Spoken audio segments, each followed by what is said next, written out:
तुम्ही संत माय बाप कृपावंत, कायमी पतित कीर्तिवानू, अवतार तुम्हा धराया कारण, उद्धरावे जन जड जीव, वाढावया सुख भक्ती भाव धर्म, कुळाचार नाम विठोबाचे.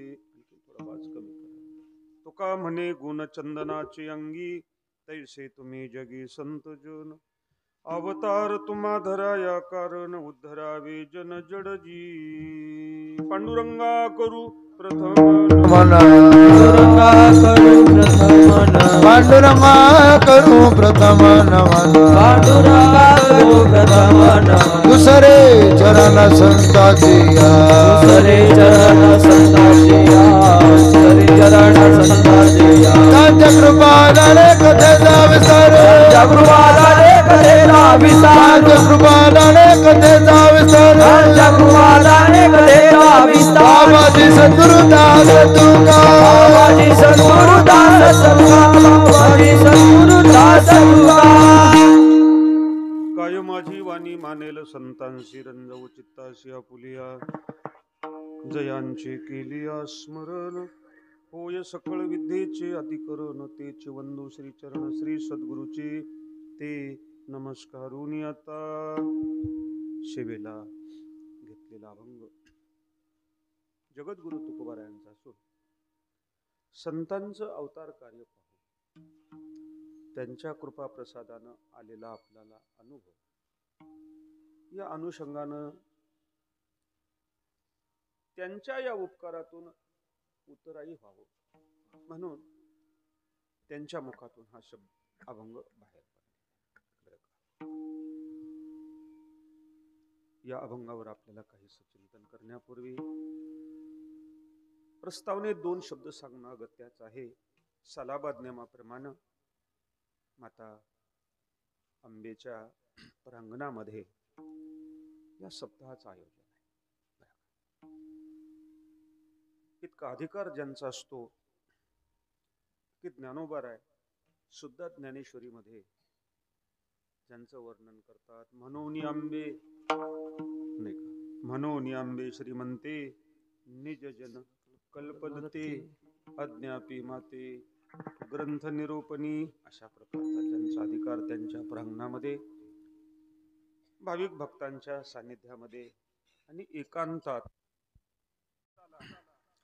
संत विचाराचा आस्वाद घ्यायला मिळतो.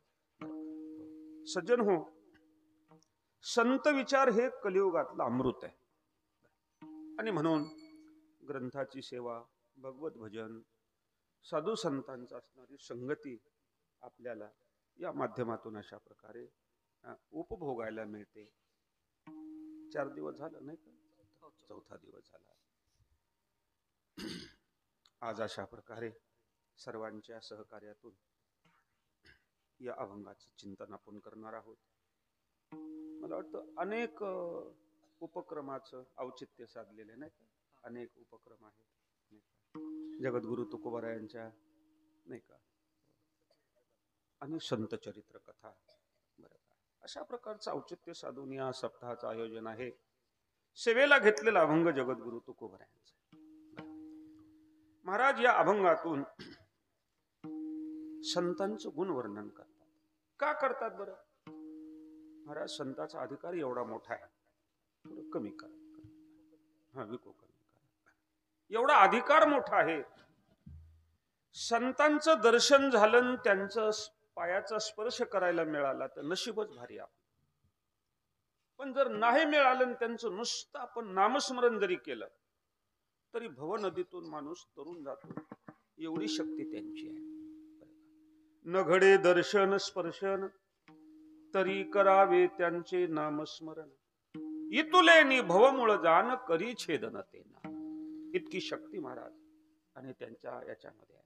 म्हणून हरपले आपण पेपावे, ते संताशी पाहता घेऊसावे, म्हणोनी वानावे ऐकावे तेची सदा. कधी मन जर इकडं तिकडं भरकटायला लागलं तर मनाला सांगा जावा, मना तू कुणीकडे जाऊ नको, तू संताच्या गावाला जा.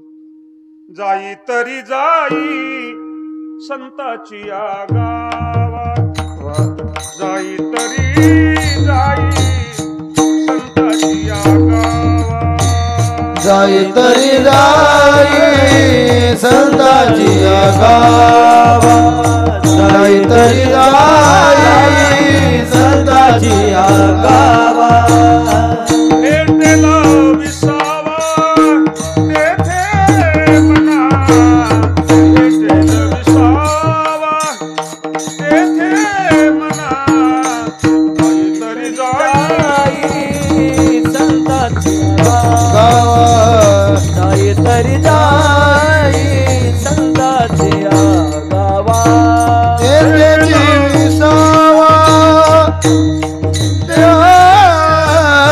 तेथेची विसावा, जाई तरी जाई संताची गावा, जाई तरी जाई संताची गावा.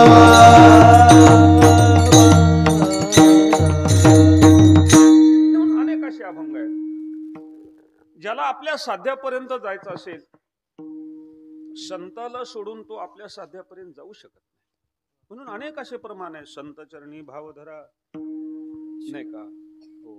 संत चरणी जे विनमुख आणि त्यांची स्वप्नीही नाही सुख, त्यांनी कधी सुखाची आशा करायची, एवढं सामर्थ्य कशात आहे? संतांच्या. महाराज शिष्टाचार तर असं सांगतो, तुम्ही देवपूजेला बसलात पण साधू संत आले, पूजा बाजूला करा. देव सारावे पारते, संत पूजावे आरते, संत पूजावे आरते, संत पूजावे आरते, देव सारावे पारते, संत पूजावे आरते, संत पूजावे आरते, संत पूजावे आरते. एवढी शक्ती कोणात आहे? बरं, त्यांचे उपकार सुद्धा तसेच आहेत. उपकार सुद्धा तसे आहेत. देवाच्या संताच्या कृपेशिवाय देव आपल्याला जवळ करत, इतकी शक्ती आहे. आणि म्हणून महाराज संत जीवनाचा अभ्यास करावा. लोकांना फक्त पोटा पाण्याचा अभ्यास करायचा एवढंच माहिती. पोटा पाण्याचा MA झालो, BA झालो, एवढ्या डिग्र्या, अमुक डिग्र्या, तमुक डिग्र्या. अहो, या डिग्र्यांना काय होईल? फक्त पोट भरेल. पोट भराया कारणे नाना विद्याभ्यास करणे, त्याशी म्हणती ज्ञान परी तेने सार्थक नव्हे. देव पहावा एक, तेची ज्ञान तेची सार्थक, ये अवघेची निरर्थक पोट विद्या. बरं का? पोट विद्या पोटच भरेल. बरं, पोट माणसाचंच भरते. इतर पशु पक्ष काय उपाशी मेलेलं बघितलं का कोणी? पोट प्रारब्धानं भरतच असतं. पोट प्रारब्धानं भरत असतं. आणि म्हणून इतकं पोटा पाण्याचे साठी माणसानं झटत जाऊ नाही. का? तर पोट हे कशानं भरत असतं? प्रारब्धानं भरत असतं. म्हणून जर आपण जगामध्ये वावरू लागलो तर असं दिसतंय महाराज, काही माणसं 5वी नापास आहेत पण करोडोपती. काही माणसं आम्हाला शिकून मोठं व्हायचंय म्हणून MA BA झाले. बरं का? कापस याची ते किती माणसं असे, इंग्रजी इंग्रजी इंग्रजी, गणित गणित गणित. अरे बापरे बाप. संत साहित्याचा आस्वाद नाही. पण संतांचे असणारे विचार घेऊन जर माणूस जीवन जगू लागला, महाराज झोपडीत सुद्धा माणूस सुखी राहू शकतो. झोपडीत सुद्धा राहू शकतो. आणि नुसता सुखी नाही तर तुका म्हणे का मरणी सरे, नाही का? उत्तमची उरे कीर्ती मागे. म्हणून माणसानं धनाच्या पाठीमागं जाऊ नये सुखासाठी, धर्माच्या पाठीमागं जाऊ. धर्म महत्वाचा आहे, धन महत्वाचं नाही. तर आता काय व्हिडिओ फिरायला लागलेत महाराज, आणि कुणाला माहिती नाही आजच्या काळात. महाराज खरं तर मोबाईल बघाव का नाही बघावा आता प्रश्न निर्माण झाला. सगळं वादळच, नाही का? आणि हे वादळ माणसाचं एवढं मन घडूळ करतं महाराज, नाही काय आहे बरं का? आणि ह्या मीडियानं तर अशी स्थिती निर्माण झाली म्हणतात, जेवढ्या चटकदार खमंग आणि पेटवून द्यायच्या बातम्या, समाजाला पेटवून द्यायच्या बातम्या,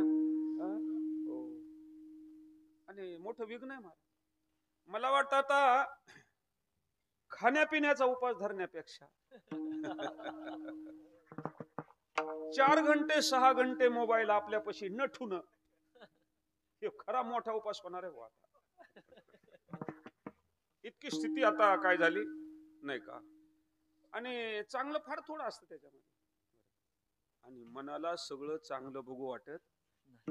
हे एक माणसाचा बघा तुम्ही, कथा कीर्तन असलं तर होईल तेवढी गर्दी होणार नाही, पण इथं भांडणं लागले एवढंच माहित होऊ द्या. माणसं भांडणं सोडवायला जातेत का बघायला जाते. मला बघण्याची लय का बरं, ही मनाची एक महाराज विकृती आहे. मनाची काय आहे, विकृती आहे. आणि म्हणून संतांचे विचार घेऊन जर आपण जगलो तर सज्जन हो, हातभर गमजावर सुद्धा माणूस सुखी राहू शकतो. आणि म्हणून ज्याला आपलं भलं व्हावं असं वाटत असेल तर त्यांनी संत साहित्य सोडून, संत विचाराला सोडून रस्ता दुसरा धरू नये. माणूस मोठा होईल, पण मोठा झाला म्हणजे सुखी झाला असं कुठं लिहिलेलं. आणि म्हणून धर्म महत्वाचा आहे, धन महत्वाचं. म्हणून देवाकडे घेऊन जाणारे एकमेव अशा प्रकारचे जर कोण असतील तर संत. म्हणून संतांचा जीवनाचा अभ्यास केला पाहिजे. महाराजांनी अभ्यास केला तेव्हा त्यांच्या जीवनात अलौकिक पैलू त्यांना दिसून आले. हो, काय आहे संतांच्या ठिकाणी, संतांचं मन फार मोठं आहे. हे विश्वची माझे घर नाही का. हो, आता जग लय मोठं झालं म्हणतात, पण मन लय लहान झालं महाराज. किती मन लहान आहे महाराज. हम दो आणि हमारे दो. बरं राहू द्या, दादा दादी फेक दो. आजी आजोबाला आणि आई वडिलाला आपल्यात राहायला जागा. कित्येक माणसं आपण मोठ्या मोठ्या बंगले आणि माय बाप पत्राच्या घराने. ही स्थिती आहे का नाही. संतांचं तसं नाही. त्यांच्या संकल्पना मोठ्या आहेत. आपल्या काय संकल्पना आहेत. लेकरा बाळाला जन्म द्यायचा, त्यांना नोकरी लावायची, नोकरी एकदा लागली की सुनबी नोकरदारीन करायची, दोघांचे पैसे एकदा झाले की कुठंतरी फलाट घ्यायचं, पुन्हा 4 महिने ग बसायचं, एकदा मजल्यावर मजले बांधायचे, सगळे खालचे मजले भाड्यानं द्यायचे आणि आपण ह्याच्यापेक्षा काही आहे का नाही का. संतांचं तसं नाही. अवघाची संसार सुखाचा करीन, आनंदे भरीन तिन्ही लोक नाही का. फिटो विवेकाची वाणी, हो काना मनाची जिनी, देखो आवडे तो खानी ब्रह्मविद्येची, दिसो परतत्व डोळा, पाहो सुखाचा सोहळा, अरे हो महाबोध सुकाळा माझी. गाव नाही विश्व, सगळ्या विश्वाला अशा प्रकारे आणि सुखाचा आनंद मिळावा. एवढे कोण असतील, फक्त संतांचे विचार मोठे बरं का. आपल्याला जे मिळालंय त्याचं महत्व आपल्याला कळत नाही, संतांनी सांगितलं तरच कळत. आपल्याला सगळ्यात मोठी देवानं देणगी दिली काय, मनुष्य जन्म. बरं का. या जन्मासारखा आता आपल्याला मिळालाय, पण मिळाला म्हणजे कळाला असं कुठं असते का. बरीचशी गोष्ट आपल्याला मिळालेली असते पण कळालेली नसते. त्याच्यापैकी मनुष्य जन्म. मनुष्य जन्म बी महत्वाचा आहे आणि त्याच्यातली वेळ सुद्धा महत्वाची. किती असणारा हा देह महत्वाचा आहे. पावला हा देह कागताली न्याये नाही का. न घडे उपाय घडू आले. पण आपल्याला वाटतं का असं नाही महाराजा वाटत आपल्याला. इतका तो दुर्लभ आहे. संत थोडं विस्तृत रूपाने एक गोष्ट सांगून याचं महत्व वर्णन करतात. किती दुर्लभ आहे हा. गाव होत, गावाला खेटून झाड म्हणजे मंदिर होत, मंदिर आणि मंदिराला खेटून एक झाड होत आणि झाडाखाली एक आंधळा माणूस बसायचा. लोक दर्शनाला आले, लोकांचा आवाज ऐकू आलं की ह्यानं काय म्हणायचं, आंधळ्याला पैसा दे भगवान असं. लोकांनी 4 आणे 2 आणे द्यायचे. दिवसामाग दिवस जात होते. नगरीचा राजा चांगला होता बिचारा, पण उतारवय आलं. उतारवय येणं म्हणजेच माणसाची खरी गरिबी. उतारवय येणं म्हणजे गरिबी महाराज. सगळं असतं पण शरीर माणसाला साथ देत. बघा तुम्ही 90 होतरल्या आणि बोराटेला वरबाडू द्या, 4-2 धागे निघत देत पण फारुळा जात नवय ना ते. आणि अर्जुन झाल्यास हे हातभर फारुळा जातो. हा, तसं म्हातारपणी एखादा रोग जर आला, बरं, आजच असणारी फुटकुळी उद्या बेंडाचंच रूप धरते. थोडा उशीर केला की ऑपरेशनच करावं लागतं. थोडा उशीर झाला की पायच कापून टाकावं लागतं, हात कापून. कशामुळे हे सगळं? उतारवय आलं म्हणून. माणसानं उतारवय येत नाही तर ज्या गोष्टी करायच्या त्या करून घ्याव्या. पुन्हा करू म्हणल्यानं उपयोग. माणसं सांगत असतात. काय सांगत असतात? 2 मुलं आहेत, एक इंजिनियर आहे, दुसरा डॉक्टर आहे. पुण्याला एकाचा बंगला आणि मुंबईला सुद्धा एकाचा. सगळं चांगलंय, पण आता पण कशाला आणलं इथं? पण काय करावं महाराज, गुडघेच चलू देणार. आता डॉक्टरला सांगा ना तिथं काय करायचं, ते काही नाही करू शकत. आणि म्हणून त्या राजाला महाराज अर्धांगवायूचा झटका आला. आता चांगुलपण असल्यामुळे लोक बघायला गेले. डॉक्टराला बोलविलं. डॉक्टराने सांगितलं हे अर्धांगवायूचा झटका आहे, औषध करावं लागतंय. ते 24 तासाच्या जर दिलं तर लागू होत. आज बी पॅरालिसिसच्या झटक्याला जेवढं तुम्ही लवकरात लवकर दवाखान्यात नेत आला तोपर्यंत लवकर कव्हर होते, आणि उशीर झाला तर नाही होत. हा, पण आयुर्वेदिक औषध करायचे ना, आयुर्वेदिकच महत्वाचं असतं महाराज. आयुर्वेदिक ह्या गोष्टी इतक्या महत्वाच्या आहेत. आयुर्वेद असा सांगतो शक्यतो रोग होणार नाही अशी दिनचर्या करा. भूक नसल जेवूच नका. भूक असली 10 कामं बाजूला करा. झोप आली झोपलंच पाहिजे, नाही का? असं जर जीवन जगलं तर मला वाटतं आयुर्वेद सांगतो रोग व्हायचं काही कारण नाही. आणि आता तर सगळंच बिघडलं महाराज. येळावर काय नाही, झोप नाही. कुणा हरविली झोप? बघायचंय ना आपल्याला, सारखं बघायचं. आता हे काय झालं कुणाला माहिती, ते काय झालं कुणाला माहिती. बापरे बापरे. अरे पण 10च्या पुढे जर समजा तुम्ही जागत राहिलात तर पहाटे तुम्ही उठू शकता का? उगा आता म्हणायचं राहिलंय उठून या पहाटे. विठ्ठल पहा उभा विटे. सगळ्याली काकडा पाठ आहे, पण करायचा कुणा? महाराज करायचा नाही. आता ही गोष्ट आणि कुण बिघडिली सगळी? गणागोतानं नाही, भावकीनं नाही, कुणी बिघडिली सगळी? मोबाईल न बघ बिघडली. शास्त्र सांगतं की ब्राह्ममुहूर्ती उठलंच पाहिजे. रामाचा प्रहर रामासाठी दिलाच पाहिजे, आणि उठत नाहीत माणसं. शक्यतोवर आपण कमीत कमी पशु पक्ष्यासारखं जरी जीवन जगलो, वेळेवर उठणं, वेळेवर घरट्यावर येणं, भूक असेल तर जेवणं, नसेल तर न जेवणं, काही ना काही का होईना आपण काम करणं. आता लोक तर काम सोडूनच दिलं का? तर आमचं चांगलं झालं म्हणून कामच करू नये. आणि जर 4-6 महिने गेले तर मग केव्हा झटका येईल काही सांगता कामं येत ना. तुम्ही काहीच काम करीत नाहीत ना. हा, घरचं काम करू नका, पण सामाजिक काम करा ना, काही ना काही, नाही का? पण ही माणसं अशा प्रकारे बिघडून गेले महाराज जीवन. आणि म्हणून सदा दवाखान्यात खूप जावं लागतं, आयुर्वेदिक औषध करावं लागतं. त्याच्यासाठी जिवंत कावळा धरून आणावं लागतं. जिवंत कावळा, हो जिवंत कावळा. हो, कावळा असा पक्षी महाराज हुशार नाही, आपलं देखणं नाही, सुंदर नाही, पण हुशार जास्त. प्रत्येक घराला एकदा का होईना कावळ्याची वाट बघावा का नाही बघायला? बघावंच लागते. हो. आणि जो कोणी 24 तासाच्या आत असणारा कावळा धरून आणीन त्याला 1 लाख रुपये बक्षीस ठेवले. पुन्हा राजाच्या गणागोताने. लोकांनी बघितलं महाराज, त्यांनी सांगितलं अरे कावळा काय आपण बघितलेला नाही का? लागला नंबर तर आपल्याला 1 लाख रुपये मिळतील. आणि म्हणून महाराज जे राजाला बघायला आले ते कावळ्याच्या शोधात लागले. आणि आंधळा झाडाखाली ज्या बसलेला होता त्या झाडावर कावळे होते. इकडून आला तिकडे गेला, धरला होता पण निष्ठला. आंधळा म्हणला मी बरेच वर्षांनी इथं बसतोय, पण कावळ्याचं एवढं काही गुण नव्हतं ऐकलं मी आता बसतो. चला, झाडावर फांदीवर 2 कावळे बसलेले होते. दोघात भांडणं लागले. ज्या घरात भांडणं नाही महाराज तीर्थ आहे ते. शक्यतोवर आपण क्रांती करायची काय की आपल्या घरात भांडणं होणार.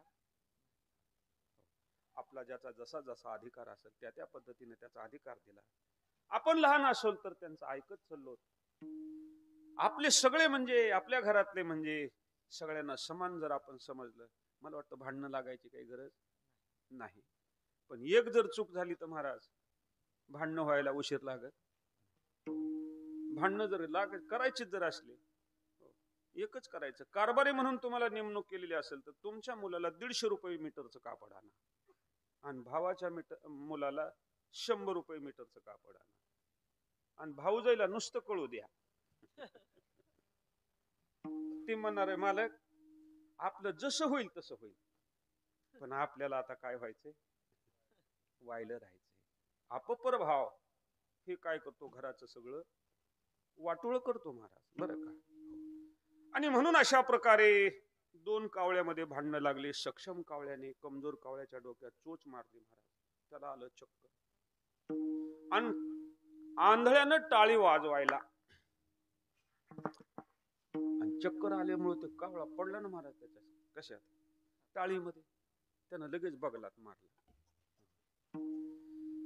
बराच वेळ झाला पण कावळा नाही ना सापडला. धरायला आले होते त्यांना, पण सहज नजर आंधळ्याकडे गेली.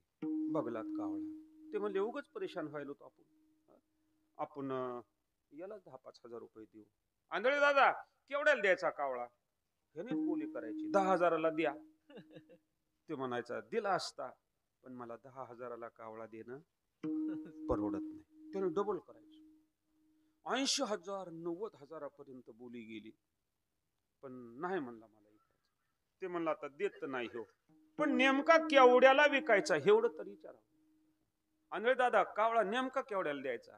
तो म्हणला एकटा दुकटा कावळा द्यायचा नाही मला 10-5 धरायचे आणि मग विकायचे.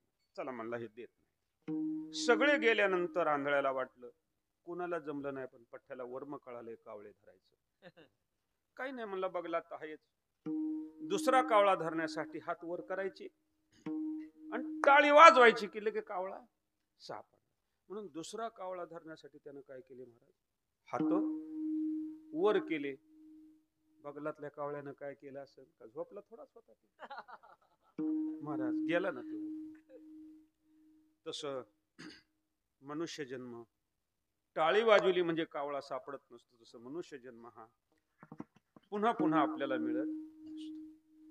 म्हणून अनमोल मनुष्य जन्म जर मिळाला तर भगवत भजन करून मुक्त व्हा असं सांगणारे कोण असतील तर ते संत, बरं का. हो, अधिकारी बी ते किती अधिकारी आहेत महाराज.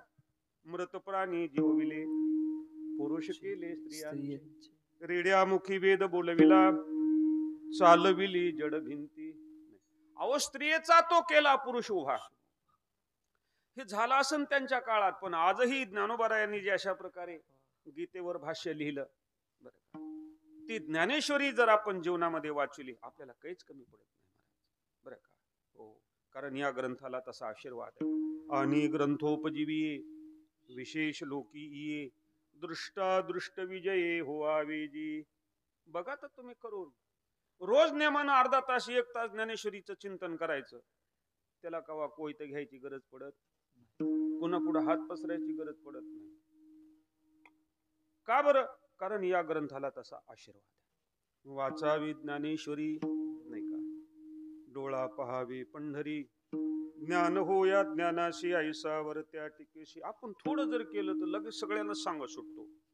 काही नव्हतं महाराज माझं, आमच्या बापदादाचं नुसतं केंबळ होतं बघा घरावर. म्हणजे मी करता झालो म्हणतात. पोरं शिकविले बी, नोकऱ्या बी लावल्या, जमीन बी घेतली, निवडणुकीला उभा राहिलो. अरे सगळं केलं, परंतु ज्ञानोबारायांनी जे केलं ते तुम्ही केलं का? तुम्ही केलं का? म्हणजे केलं असेल उली तिली, आम्ही एवढं काय नटायचंय त्याला, नाही का. तेव्हा अशा प्रकारे जी केलं असेल ते संतांनी केलं. आणि प्रत्येक अभंग, प्रत्येक ओवी जगत कल्याणासाठी लिहिली, बरं का. मलाही अशा प्रकारे त्यांच्या सानिध्यात अनुभव आला आणि या जन्म मरणाच्या बंधनातून मुक्त झालो. मी काही देऊ शकत नाही त्यांना, ठेविता हा पायी जीव थोडा. पण काहीतरी शब्द सुमनानं पूजा करावी असं वाटलं तुकोबारायांना आणि मग अभंगाच्या पहिल्या चरणामध्ये बोलू लागले. तुम्ही संत माय बाप कृपावंत, तुम्ही संत माय बाप कृपावंत, तुम्ही संत माय बाप कृपावंत, तुम्ही संत माय बाप कृपावंत, तुम्ही संत माय गाडी वाजवा भजन करा. तुम्ही संत माय बाप तुम्ही संत माय बाप कृपावंत, तुम्ही संत माय बाप कृपावंत, कायमी पतित कीर्तिवानो, कायमी पतित कीर्तिवानो, अवतार तुम्हारा अवतार तुम्हारा कायमी पतित कीर्तिवानो, कायमी पतित कीर्तिवानो, अवतार तुम्हारा कारण, अवतार तुम्हारा कारण. तुम्ही संत माया बाप कृपावंत, कायमी पतित कीर्तिवानो, कायमी पतित कीर्तिवान, तुम्ही संत माया बाप कृपावंत, कायमी पतित कीर्तिवानो, कायमी पतित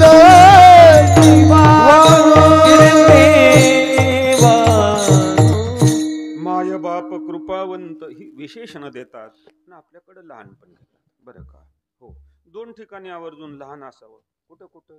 देव आणि संत या ठिकाणी जर लहानपण जर घेतलं तर माणसावर किती मोठे विघ्न आले तरी माणसाला बाधा करत नाही. लहानपण आपल्याकडं देवाला मागावं. लहानपण देगा देवा देवा. बरं का? मुंगी साखर, मुंगीला साखर खायला मिळते नाही. एवढंच नाही, महापुरे झाडी जाती आणि तेथे कारण ते लवतात. तर लहानपण घ्यावं.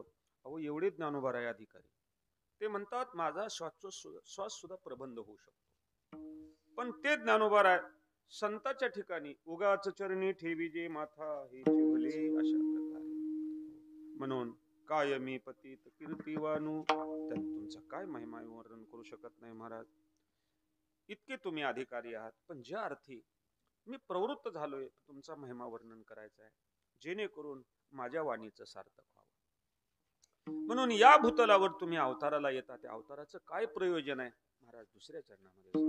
अवतार तुम्हा धराया कारणी, अवतार तुम्हा धराया कारणी, हे अवतार तुम्हारा कारण, अवतार तुम्हारा कारण, अवतार तुम्हा धराया कारणी, अवतार तुम्हा धराया कारणी, अवतार तुम्हारा कारण, अवतार तुम्हारा कारण. उदाराया जन जड जीव, उदाराया जन जड जीव, अवतार तुम्हा धराया कारण, अवतार तुम्हा धराया कारण. उदरया जल जड जीवा, उदरया जल जड जीवा, अवतार तुम्हारा कारण, अवतार तुम्हारा कारण.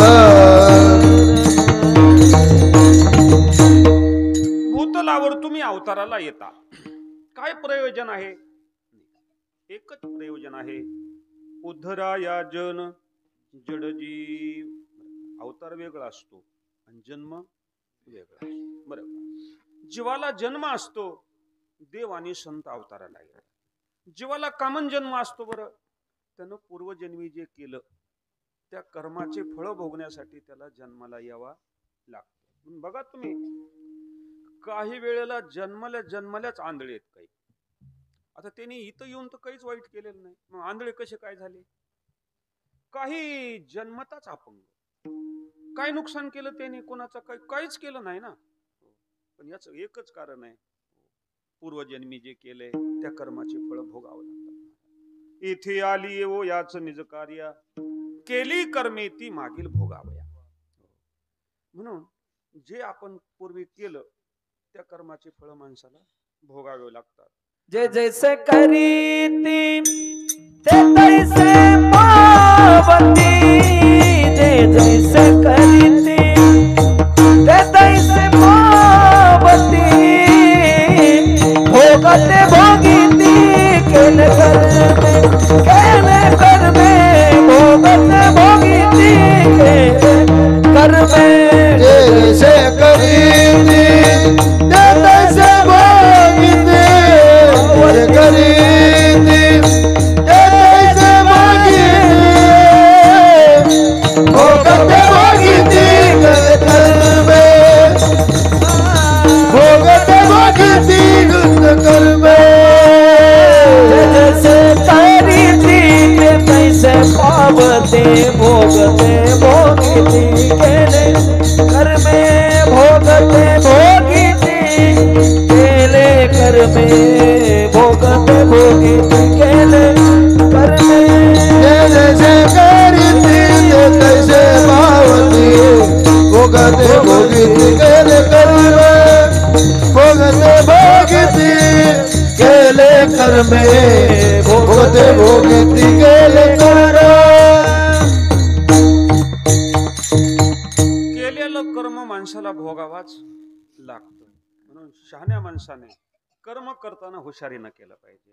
हो, कारण कर्मात ती शक्ती असते. वाईट कर्म केलं तुम्ही कुठं बी जा, पण ते कर्म तुम्हाला सोडित का? सोडते. काही माणसं वाईट कर्म करून परदेशात गेले, पण कर्म त्यांना सोडित. हो, ते देश अशा प्रकारे सांगत असतो की या माणसानं असणारा बॉम्बस्फोट केलाय आणि त्याच्यामुळे हा माणूस आम्हाला हवा आहे. परदेशात जरी गेला तर त्याचं पुन्हा आणखीन काय करावं लागतं, त्यांना तो परत मिळतो आणि त्याचे कर्म भोगावेच लागतात. म्हणून शहाण्या माणसानं कर्म करताना बरं का विचार करून करा. वाईट कर्म केल्यानंतर जर फळ भोगावंच लागतं, तर चांगलं कर्म केल्यानंतर फळ कसं काय मिळणार नाही? नामस्मरण केलं, सत्कर्म केलं, समाजाची सेवा केली नाही का, साधू संतांचं स्मरण जर केलं, महाराज फळ वाईट कसं मिळेल? आणि वाईट केल्यानंतर चांगलं कसं मिळणार? नाही महाराज, मिळणार आहे. म्हणून ज्याला त्याला अशा प्रकारे कर्माची फळं भोगायला जन्माला यावं लागतं. त्या महाभारतात एक कथा प्रसंग आहे महाराज. कौरवाचे ते कौरव 100 मेले महाराज, आणि धृतराष्ट्र चिंतातूर बसला. भगवान परमात्मा आले आणि सांगितलं, राजा काय म्हणून चिंतातूर, एवढी का म्हणून तुम्ही उद्विग्न बसलात? भगवान 100 पोरं आणि एक बी काठी धरायला राहिले नाही, कोण उदास होणार नाही? ते म्हणले, हे पा, ज्याच्या त्याच्या कर्माचे फळ माणसाला भोगावं लागतात. काही कर्म तुमचं चुकलं असेल म्हणून ते भोगावं लागतं तुम्हाला. म्हणले, एवढं मी काय कर्म वाईट केलं सांगा बरं?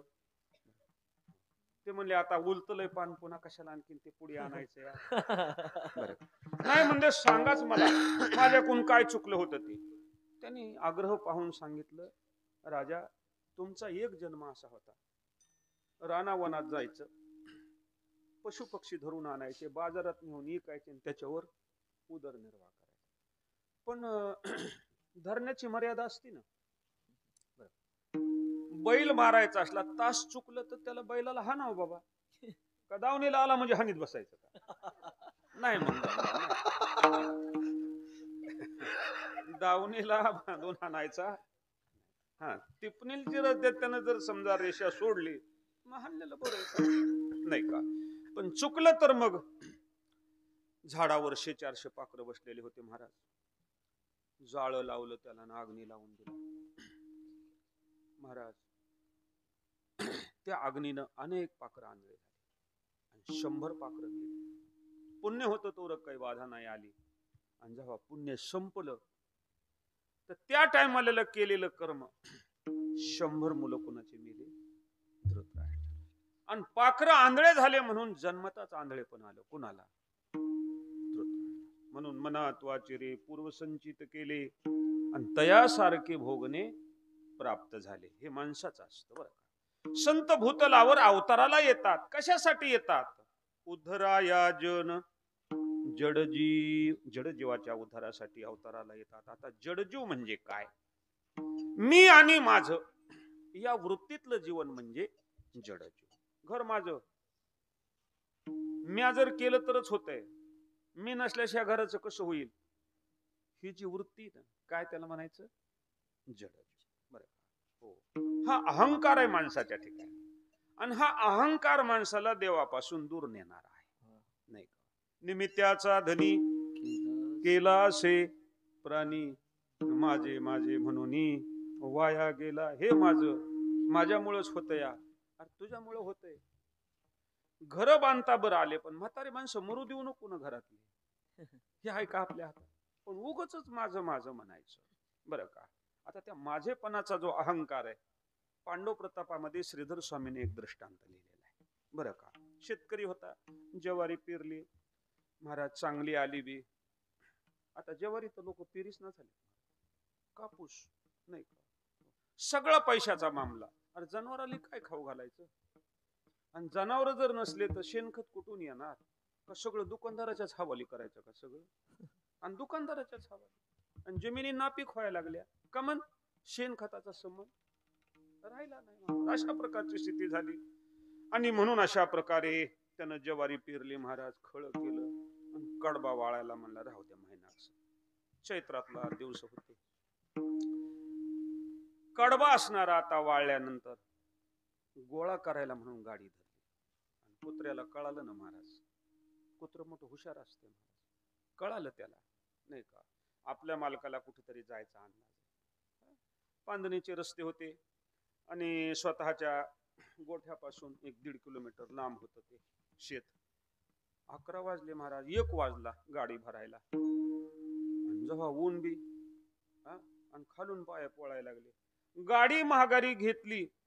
आणि जेव्हा कुत्र्याची परेशानी म्हणतात, वरून ऊन लागायला लागलं आणि खालून काय करावं काय काय करावं म्हणलं. आता आपण जमीन तर गार करू शकत नाही, पण त्याला ओलीशी सावली दिसली. कशाची? त्या हेलाची. चला म्हणलं आपलं ह्याच्या बरोबर आपलं. झालं ना महाराज त्याचं काम. ऊन लागायचं कमी झालं. 2 किलोमीटर गेल्यानंतर त्याला भ्रम झाला महाराज. काय भ्रम झाला? ते म्हणला गाडीच माझ्यामुळे चालायला. गाडी खाली धावे श्वान, मने माझा वेग आहे गहन, माझेने चाले संपूर्ण अनवाहे अभिमान व्यर्थची. तसा उगाच आपल्याला अभिमान असतो. मी करता झालो म्हणून तर घर सुधारलं. भाऊ ते जरी सुधारलं असलं तरी म्हणे जावा देवाच्या कृपेनं झालं. मीच एक करता म्हणून मीच एक करता म्हणून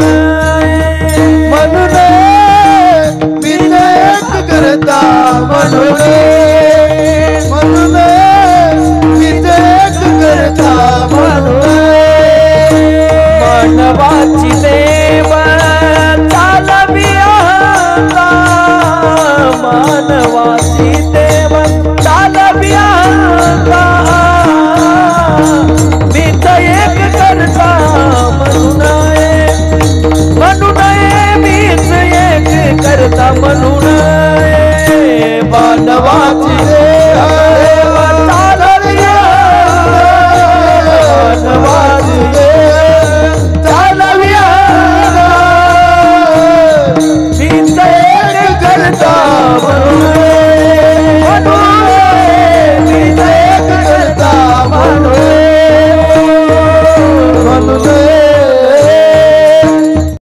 त्याला काय म्हणायचं? जडजीव म्हणायचं. आणि जडजीव ही दशा जी आहे ना महाराज, तर जन्म मरणाच्या दुःखामध्ये ती पाडते. हो, मग संसार दुःख मूळ चोहीकडे इंगळ, विश्रांती नाही कुठे, रात्रंदिवस तळमळ. संसार मोठा दुःख देतो महाराज. आता संसार म्हणजे लेकर बाळ गणगोत नाही. संसार म्हणजे सरकत राहणारी अवस्था. सरकत राहते त्याला काय म्हणायचं? संसार म्हणायचं. सरकत राहते का नाही दादा? आपला जन्म झाला ना, आपल्याला बालपण आलं, चांगलंय बालपण, पण सरकत का नाही? सरकत महाराज. बालपण संपलं रे, संपलं की पुन्हा काय येतं? तरुणपण येतं. तरुणपणाचा जर सदुपयोग केला तर महाराज आपलं बी चांगलं होतं, आपल्यामुळं गणागोताचं चांगलं होतं, समाजाचं देशाचं चांगलं होतं, पण सदुपयोग केला तर. पण तरुणपणात महाराज तुमचा भाग वेगळा आहे महाराज. तरुणपणामध्ये जवळजवळ तरुण 3-3 घंटे टपरी पशी उभा राहते. लाज वाटली पाहिजे, काही काम तर नाही ना, मग काय म्हणून उभा राहायचं टपरी पशी? हो, शहाण्या माणसानं विनाकारण चौकात टपरीवर उभा राहू नये. आणि जर उभा राहत असतील तर त्यांना शहाणे म्हणण्यात काही अर्थ नाही. शहाणे म्हणण्यात अर्थ नाही. मंदिरात जावा, घरचं काम करावं, लेकरा बाळांना शिकवावा, सरपण आणावा, काहीतरी करावा ना, नाही का? टपरीवर उभा राहावा. टपरीवर उभा राहण्यामध्ये आपला किती वेळ वाया जातो? 11-12 वाजता. आणि तिथून पुढे काय शेतातले तरी काम होते का, घरातले होते का, दारातले होते? काहीच होत नाही ना महाराज. महाराष्ट्रामध्ये काही साधू लोकांनी रोज 125 ओव्या पाठ केल्या, ज्ञानेश्वरी पाठ केली. 40 रोज अभंग पाठ करायचे राऊत बाबांनी, सगळा गाता पाठ. आज ते 300, 350, 400 विद्यार्थी सांभाळते. 4 वर्ष जरी गेले तर 4 रुपये घ्यायचे बी नाही, फक्त अभ्यास करायचा. आणि त्यांच्या संस्थेत कसं आहे महाराज, रोज येणाराला 1 पैसा फीस नाही, आणि गैरहजर राहिला की 100 रुपये रोज दंड. हो, जवळजवळ म्हणजे बाबांचा जर असणार पाहिलं नाही का, आज असणारा त्यांचा आदर्श आपण पाहतो, किती मोठा नाही का. त्यांनी 125 अभंग, 125 ओव्या रोज पाठ केल्या. आपला 6 महिन्यात 125 ओव्या पाठ करायला काय व्हायला? अहो, डोक्यावर टोपलं घेतलं आणि रानापर्यंत जर गेलो तर आपण, आपल्याला रोज 2-3 ओव्या तर पाठ होत्या ना. त्यांनी 40 अभंग रोज पाठ केले, आपल्याला 1 अभंग रोज पाठ करायला काय व्हायला लागले नाही का. तरुणपणामध्ये काय एक होत नाही. काही माणूस अशा प्रकारे सत्कर्म करू शकतो, पण तरुणपण चांगले म्हणून काय किती वर्ष राहतं काय? वयाचं 40वं वर्ष हे तरुणपणाचं शेवटचं वर्ष महाराज. मग उतार वय सुरू झालं. आणि म्हातारपण आणि कुतरपण सारखं असतं नाही का. जोवरी चळन गा तोवरी म्हणती माझा, मानिती लहान थोर देह सुखाची आकाजा, इंद्रिय मावळली आला. ज्ञानोबरायांनी म्हातारपणाचं वर्णन 13व्या अध्यायात केलं. 21 वयात भावार्थ रामायणामध्ये बालकांडाच्या 9व्या अध्यायामध्ये नाथ महाराज वर्णन करतात. वार्धकी नाथिल्या व्याधी, वार्धकी नाथिल्या आधी, वार्धकी भ्रंशे बुद्धी, सुख त्रिशुद्धी तेथे नाही. जरेचे बळ बहुवस, जरा नाशी शरीराभास, भेने पालटती केसन, सुखाचा लेश नाही तेथे. बरं का, म्हातारपण यायला लागलेलं काळ्या केसांनी बघितलं की ते काय होते तर घाबरतेत महाराज, आणि घाबरून पांढरे होते. तर पण काही येडगळ माणसं काय करते तर नको बोलायचं नाही का. अरे काळे करून ते काय काळे तरी होतेत का सगळे नाही का. वार्धके ते केवळ पाप, तेने सर्वांगी उठे कंप. हो, सगळं हातपाय थरथर कापायला लागतात. भेने बोची हाले लपलप, शब्दाचा प्रलाप पोचट होय. तरुणपणात शब्दा दाताच्या माध्यमातून जसं माणूस स्पष्ट बोलू शकतो, म्हातारपणात बोलता येतं का? नाही. म्हातारपणात इंद्रियात शक्ती राहत नाही.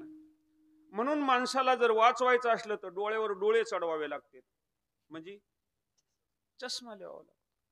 म्हाताऱ्या माणसाला जर बोलायचं असलं तर घरचेली तार सप्तकात त्याला बोलावं लागतं, तेव्हा त्याला कुठं ऐकत नाही का. बर, म्हातारपणामध्ये नाते तेच असते, पण शिळे होते, शिळे होते. बाईल नायके बोला, बाळे दाविती वाकुल्या, जो तो चेष्टवी मुला जरटा खवळी ती विनोदे, नाही का? हो. म्हातारपणात खायची तर लय हाऊस, पण अन्न पचत नाही. वृद्धाचे सदा सचिंत मन, सुख कोण वार्धक्की, नाही का? आणि एकच असतं, कसं होतं आणि कसं झालं, नाही का? हो. म्हातारपणातलं गणगोत बी वेगळंच असते महाराज. हो. काही पाहुणे यमपुरीची हळू पावला येते आणि एकदा आलं की घर घेऊनच बसत येत. त्यांना जर विचारलं ना तुम्हाला केव्हा जायचंय, ते म्हणतात आता असं जायचं नाही, ज्याच्यासाठी आलो. बीपी शुगर जर झाली तर डॉक्टरला विचारा त्याला कायम इलाज आहे का. ते म्हणतात गोळी सुरू करायला लागलो आणि ही गोळी मरुस्तर सोडायची नाही, मरुस्तर सोडायची नाही.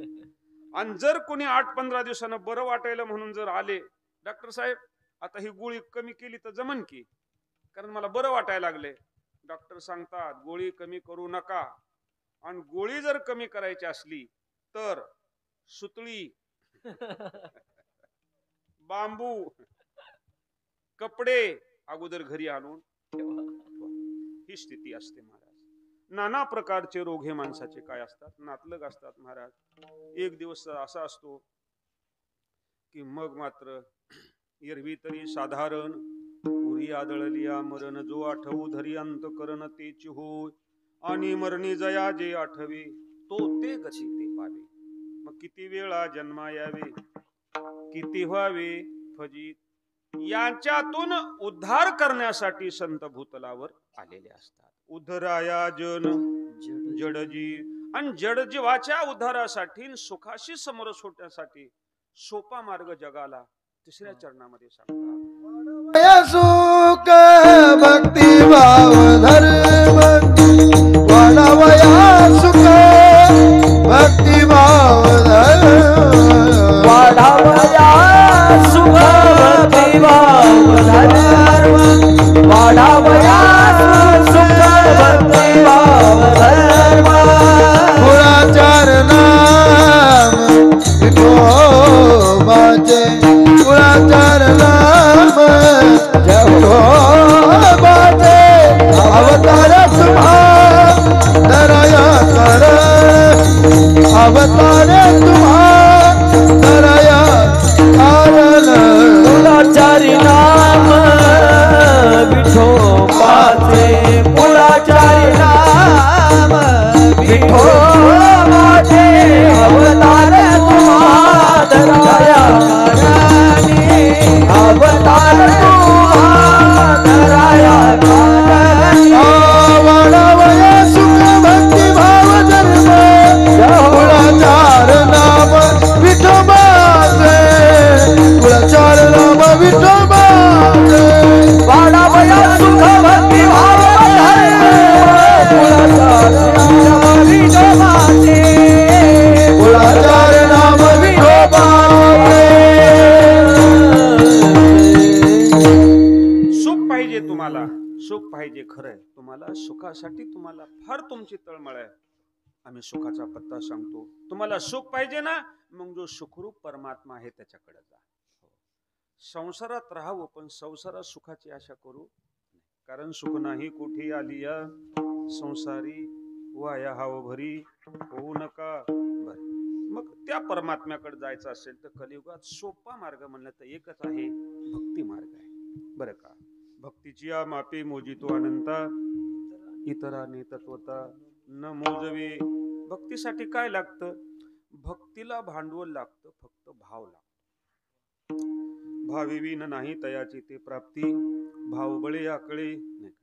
विद्वत्ता कला काय सगळ्यालाच मिळत नसते, पण भाव जर असला तर मग परमात्मा त्याला वश होतो बरं का.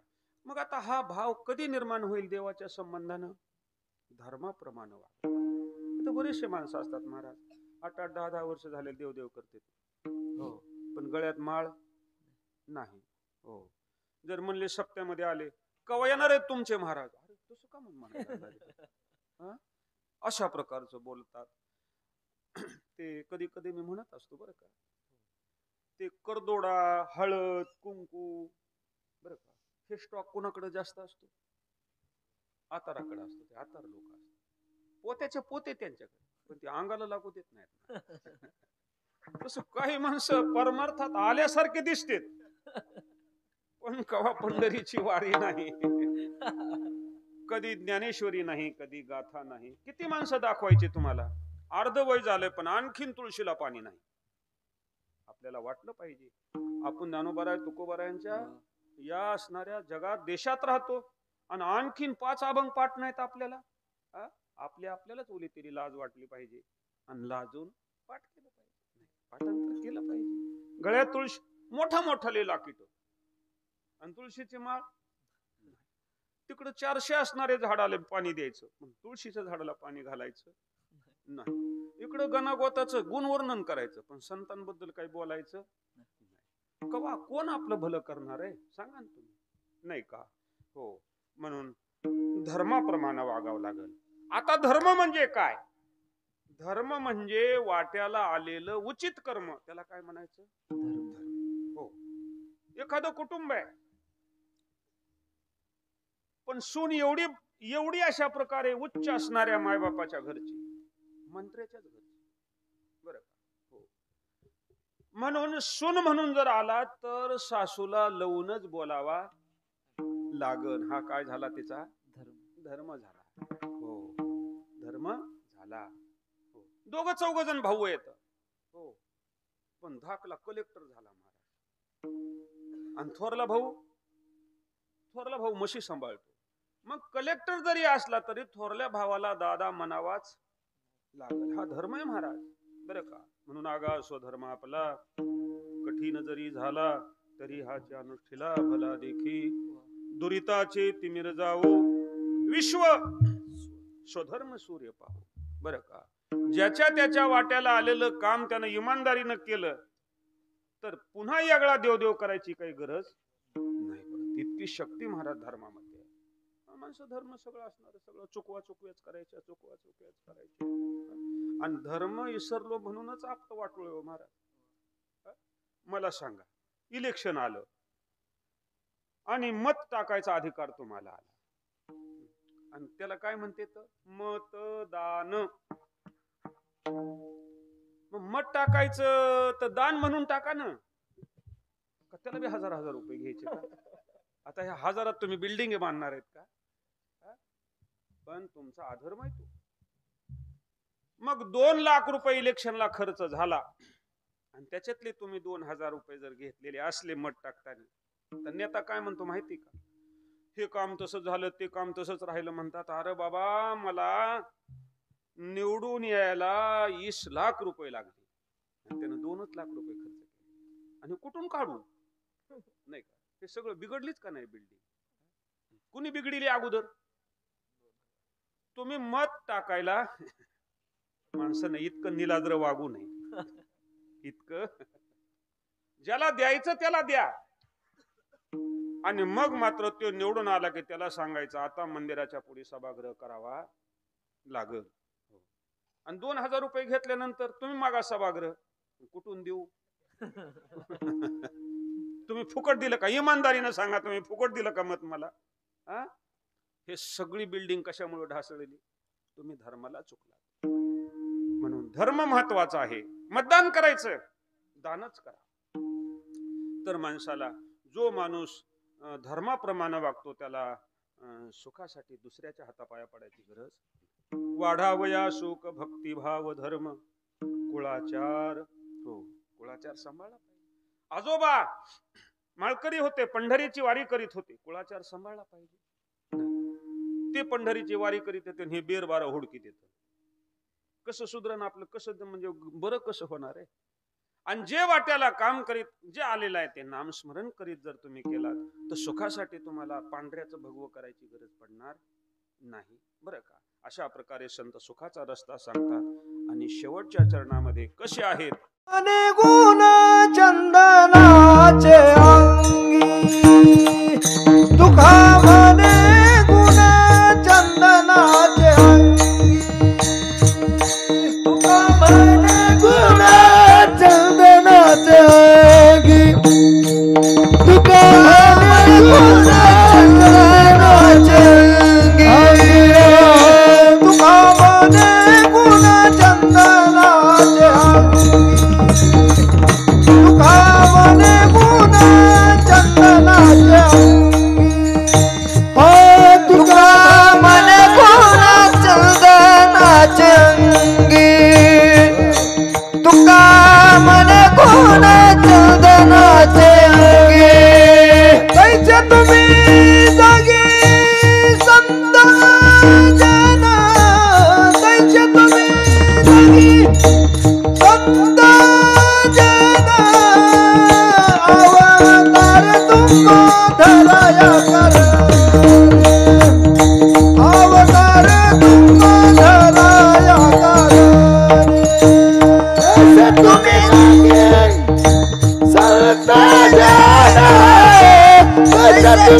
राजाना अवतार तो दया करेन अवतार तो दया करेन उद्धरया जन जन जीवा उद्धरया जन जन जीवा उद्धरया जन जन जीवा उद्धरया जन जन जीवा अवतार तुम्हा धरया कर अवतार तुम्हा धरया कर उद्धर जन जीवा उत्तराया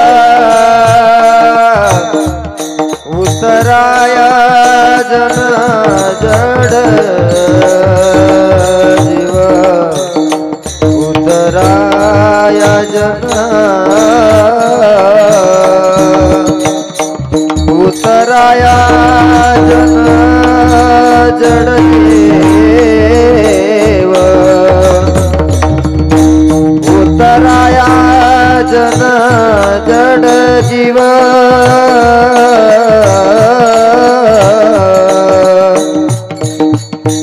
उत्तराय जन उत्तराय उत्तराय उत्तराय उत्तराय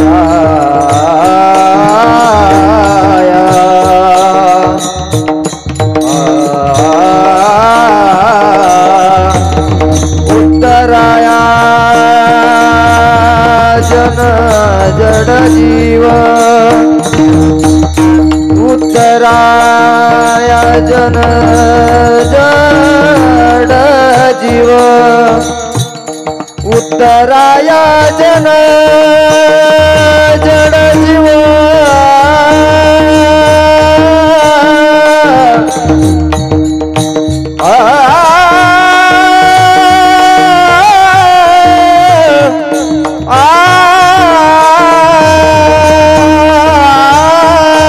उत्तराया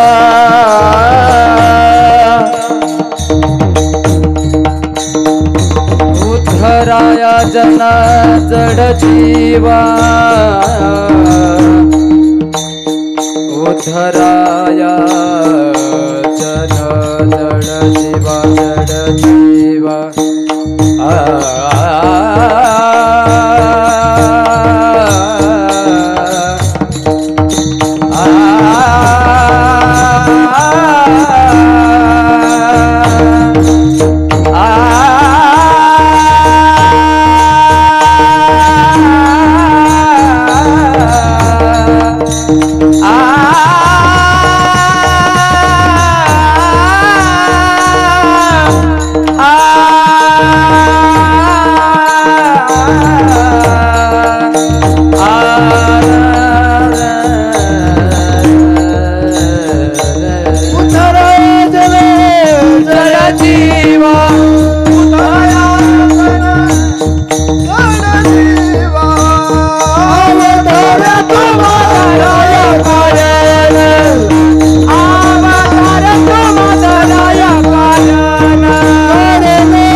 काय सद्गुण असतात चंदन वृक्षामध्ये.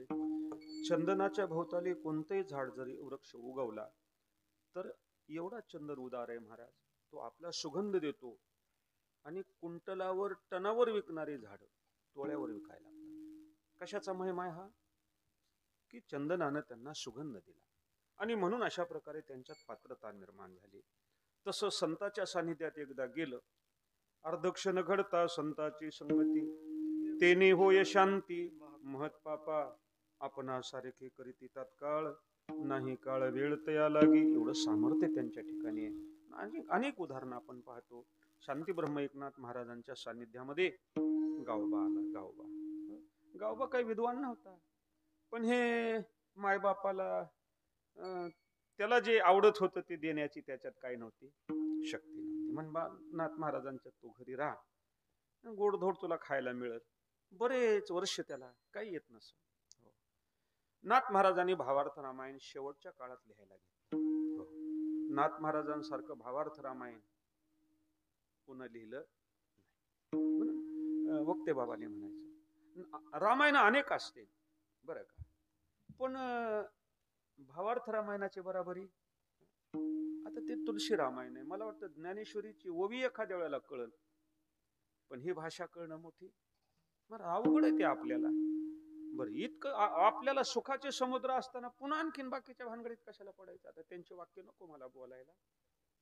त्यांनी म्हणायचं एवढा ठेवा आपल्यापाशी असताना बरं का, उग बाकीच्या कशाला नाही. त्यांनी म्हणायचं आईच्या छातीत एवढं दूध असताना बरं का, उग दुसऱ्या असणाऱ्या मावशीचे कशाला असणार असं म्हणायचं ते. चला तर शेवटच्या अशा प्रकारे भावार्थ रामायण लिहायला घेतलं. अर्ध काम झालं आणि म्हणले आता श्रोत्यांना म्हणले आता आमचं अवतार कार्य आता संपत आलं. नाथ महाराज काय बोलायला तुम्ही अवतार कार्य आता मला संपवायचं असं म्हणतात, तर आता हे कोण घेईन उरलेलं रामायण. अशी ओवी महाराष्ट्रात कुणाला जमणार. ते म्हणले हे पहा देव कुणाकून करून घेईन हे काय सांगता येतं का. म्हणले कोण आहे महाराष्ट्रात असा सांगा विद्वान की तुमच्यासारखी ओवी लिहीन. ते म्हणले विद्वान लिहितील याच्यात नवल नाही, आपला गावबा लिहीन म्हणले. महाराज गावबाकडे कृपा कटाक्षानं पाहिलं आणि उरलेलं रामायण कुणं लिहिलं, गावबानं लिहिलं. आणि एवढा अधिकार महाराज की नाथ महाराजाच्या समाधीला खेटूनच कुणाची समाधी आहे. कशामुळं संताची समाधी. आणि म्हणून आपलं दुःख त्यांना देखवत नाही. कुणाला बुडते हे जन न देखावे डोळा येतो कळवळा, म्हणून अशा प्रकारचं सामर्थ्य त्यांच्या ठिकाणी आहे. दृष्टांत सांगायचे खंदारकर महाराज. आता खरं तर माझा वेळ संपलेला आहे बरं का. मला वाटतं 5-25 कीर्तनात आज अर्धा घंटा मी काय झालो उशिरा आलो, क्षमा मागतो तुम्हाला. उन्हाळ्याचे दिवस होते आणि ओडर लोक खडी फोडायला लागले महाराज. त्यांचे लहाने लहाने लेकरं रडायला लागलेले. चैत्र महिना आणि नाथ महाराज फिरायला जात असताना त्यांना दिसून आलं आणि ते म्हणले बाबा रे किती कष्ट आहेत तुम्हाला. ते म्हणले नाथ महाराज कष्ट नाही करावा तर काय खावा पोटाला. स्वतः पोटाची चिंता माणसाला. आपलं काम झालं नाही आमच्या लेकायचं कसं होईल, लेकायचं झालं आमच्या नातवायचं कसं होईल. अरे त्यांच्या नशिबानं जे व्हायचं ते होणार, उगाच चिंता नाही का. ते म्हणले पोटाची चिंता करताना तुम्ही चिंताच करू नका म्हणले, सगळ्याची व्यवस्था मी करतो. चला आपल्या घरला. सगळ्या ग्रुपला घेऊन आले महाराज आणि घरच्याला सांगितले आपले अतिथी आहेत यांच्या जेवणाची व्यवस्था करा. झाली व्यवस्था त्यांची.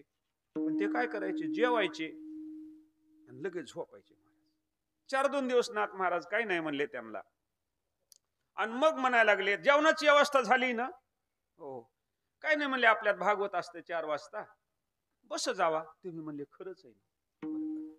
पण ऐकायला बसायचं म्हणजे उगच नाही महाराज. हो ऐकायला जर यायचं असलं तर अर्ध्या पोटी यावं लागत, तेव्हा ऐकणं होत. हो आणि पोटभर जर खाऊन आलं तर मग काय तिथं. म्हणून ज्याला भजन करायचंय त्यानं भोजन आवरावं लागतं आणि ज्याला भोजन आवरणं होत नाही त्याचं भजन होत. टाळ हातात घेतला की जांभळ्याली सुरुवात. कमन जांभळे यायला लागल्या माग मोरी विचारच केला नाही नाही का. म्हणून ज्याला भजन करायचंय त्यानं भोजन कमी करावा लागतं. ज्याला असणारं जिभेवर नियंत्रण ठेवता येत नाही त्याचं कोणतंही इंद्रिय त्याला ताब्यात राहत नाही. ना मग तंबाखूची तलप सुटणार येडेत का काय. तंबाखूची जर तलप सुटत नाही तर बाकीच्या कशा काय तलपा सुटत्याला. आणि तलपीनं तर आपली कड लागली ना सगळी. हे सुटत नाही ते सुटत नाही. अरे अनेक कशा कशाचा त्याग केला आणि तुम्हाला तंबाखू सुटत नाही. अहो तंबाखूचं व्यसनच लागत नाही. थोडं परिमित खात जावा, खरड तिखट कमी खात जावा, झोप आली तर झोपत जावा, भूक लागली तर जेवायचं पण थोडं मर्यादित करून जेवायचं. नाही महाराज तलपच लागत नाही, गरजच नाही. पण ते महाराज पोटभर खायचे मग भागवत ऐकायला बसायचे. भागवत सुरू व्हायला आणि डुकल्या डुकली लागली की ते एकूणमेकाच्या अंगावर कल मोडायचे. आणि मग ब्राह्मण लोक त्यांना हसायचे. महाराज सदा अपमानच व्हायचा त्यांचा. नाथ महाराज गंगेला आंघोळीला गेले आणि त्या वडराचा मुकदम होता, त्यानं बैठक बोलली. ते म्हणले कडे आपल्याला जेवायची व्यवस्था झाली, पण जेवण काय म्हणले आपल्याला परवडा नव्हा म्हणले. मग म्हणले काय करा, भरा म्हणले खोके, चला खडीच फोडाय जाऊन काय करायचं.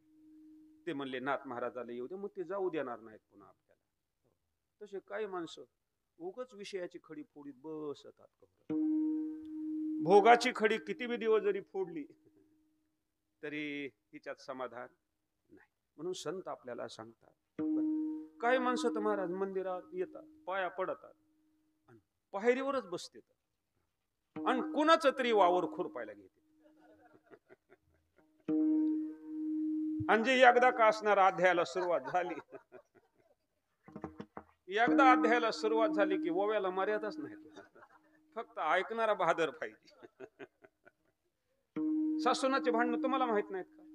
मग त्यानं म्हणायचं सुनच आशिया आणि सासूच तशी, म्हणजे तन म्हणजे ठोयाच नाही. आणि मग 11 वाजले, पोटात भूक लागली की मग पुन्हा ग्रंथ.